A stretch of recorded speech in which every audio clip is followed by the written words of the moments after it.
The friction between U.S. President Donald Trump and the Fed's Jay Powell reaching new heights today. That's after the Trump administration opened a criminal investigation into the chair of the Fed. Let's get more from Tim Pagliara, Chief Investment Officer at CapWealth. Tim, thanks very much for joining us. What's your reaction here people keep saying this is unprecedented, a criminal probe of a Fed chair?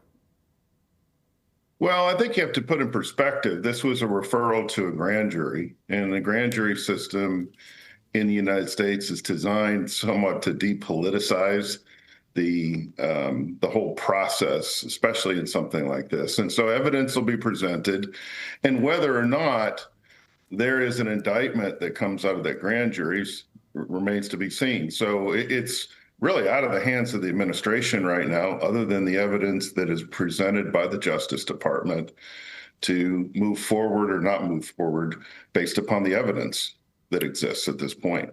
Right. So technically, the Department of Justice has subpoenaed the central bank and is also threatening a criminal indictment. Well, the threat of a criminal indictment is the fact that they've opened a criminal investigation. So, yes, that's technically correct. And I'm a little surprised at how that the chairman of the Fed reacted as quickly. I would have thought it would have been more appropriate to make those statements after the grand jury had done their work and this was behind it, in terms of politicizing this even further. Is this a threat? I know, what a cliche, a threat to the credibility of the Fed. Does it really have implications for how global investors will see the U.S.? Oh, I think that absolutely. You want an independent Fed. But there's also a lot of precedent in American history for presidents not being happy with the chairs of the Federal Reserve at the time. I mean, that goes all the way back to Lyndon Johnson, and even prior to that. So part of this is just part of American history. Part of it is Trump's personality and the way he does things. And so we'll just have to let it play out. Let's look at the stock market broadly. The S&P 500 hitting a record high at the end of last week. The Mag 7 stocks are not back to a new record high. You still think, though, that this is a market that's too heavily weighted in perhaps 15 to 20 companies? Yes, and I think the focus in the first quarter is going to be on earnings. Will earnings increases be enough to sustain the market and bring new leadership into the market as well? So it's going to be harder for these companies, the Mag 7, given the tremendous CapEx commitments that they have, to really move the needle on earnings as they go through this transition and they're trying to monetize their huge investments in AI. Can we turn to AI? You reckon that we have seen this movie before to some extent, the massive boom in railway investing, for example, in the 1800s? Yes, quick to remind everybody, you read the book House of Morgan. J.P. Morgan went to Europe to try and negotiate loans with the Rothschilds during that period.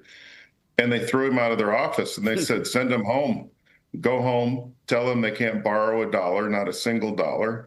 And so then you started the process of consolidation after this boom period, and the railroads then became connected. Economic commerce started to move from one end of the country to the other, and we had this amazing period of prosperity that followed. So I think there'll be shades of that. There will not be 100% winners. There will be losers in AI. And, you just have to stay tuned. It's just part of what happens in this creative destruction process of a free economy and capitalism. So you think there's a real prospect, for example, that a whole bunch of data centers could be built that will be white elephants in the short term, that won't be used, for example?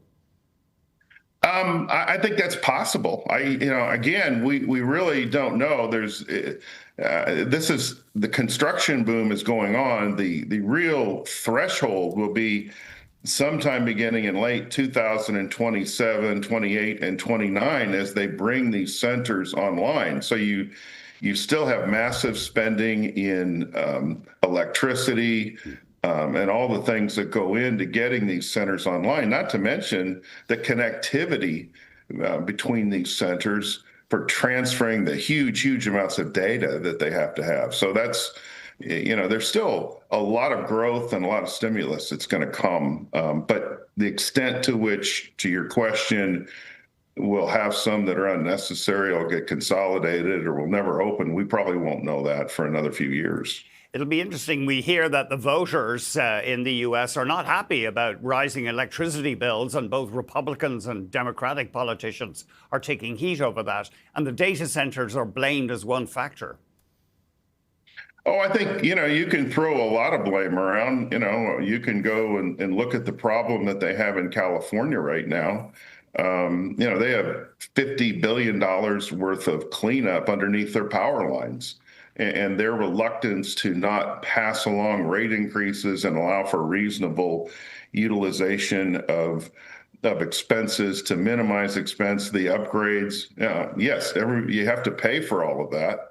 And I think it's a combination of allowing these utilities, the ones that are not very well run, in the areas that are seeing the largest increases.